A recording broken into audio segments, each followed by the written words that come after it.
السلام علیکم ورحمت الله وبرکاته. درود په جناب نبی صلی الله علیه وسلم. خوږو لیدونکو آرلیب ته ښه راغلاست. آرلیب د لیبراتواري معایناتو د معلوماتو ترڅنګ د طبي معلوماتو څخه هم تاسو خبر کوي. ګرانو کتونکو خدای دې وکړي چې د دې ویډیو تر اخره پورې را سره ملګرتیا وکړي. ان شاء الله په نننۍ ویډیو کې به ډېرې طبي ګټې ترلاسه کړئ چې دا طبي ګټې په څه کې دي. خوږو لیدونکو زما دا چینل هم در سره سبسکرایب کړئ او هغه د غنټۍ نشان هم در سره کلیک کړئ چې په وخت سره د داسې ګټورو معلوماتو څخه خبر واوسئ. ګرانو کتونکو راځم ستاسو وخت نور نه ضایع کوم، د خپلې موضوع په اړه تاسو خبر کوم چې ما د څه په اړه ټاکلې. خوږو کتونکو نننۍ کوم ویډیو چې دا هغه ما د پیازو د ګټو په اړه ټاکلې. خوږو کتونکو پیاز یو انټي اکسیډنټ، انټي انفلاماتوري، انټي بیکټیریل ایجنټ دی. مثلا د دې انعاماتو څخه د پیاز برخمن دی. خوږو کتونکو که تاسو پیاز وخورئ نو تاسو به ډېری طبي ګټې ترلاسه کړئ. لکه څنګه چې ما دلته لیکلي زه به تاسو ته هر یو په ډاګه کړم. خوږو کتونکو را سره واوسئ، دا معلومات به زه تر تاسو پورې در ورسوم.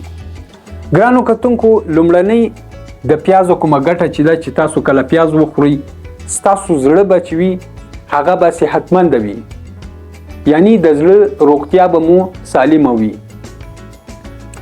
ورسره به د کولیسټرول له زیاتوالي څخه هم په امن وي. دریم چې کومه ګټه ده هغه ویښتانو ته ګټه رسیږي. ویښتان به مو سالم وي او ښه وده به کوي.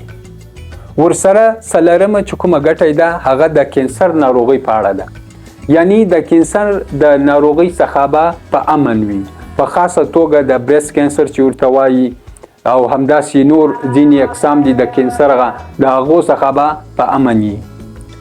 پنځمه کومه ګټه چې ده هغه شکره ده.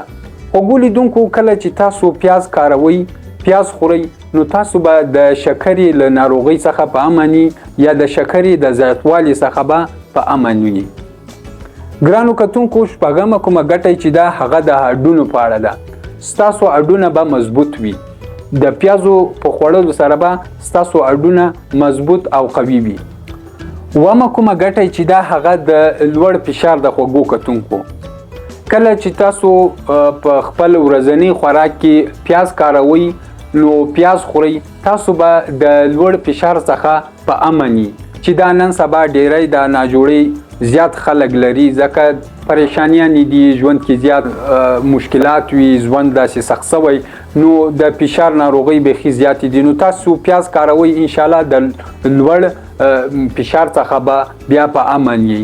خوږو کتونکو همداسې نورې هم ډیری ګټې لري، لکه د سترګو په اړه چې سترګو ته هم ګټې رسیږي، تنفسي روغتیا ته هم ګټې رسیږي. همداسې نورې ګټې دي چې پیاز لري. نو تاسو په ورځني خوراک کې د پیاز کاروئ انشاءالله له داسې ډیری طبي ګټو څخه به برخمن یاست. خوږو کتونکو په همداسې سره به بیا تاسو یو سالم او روغ صحت ولرئ.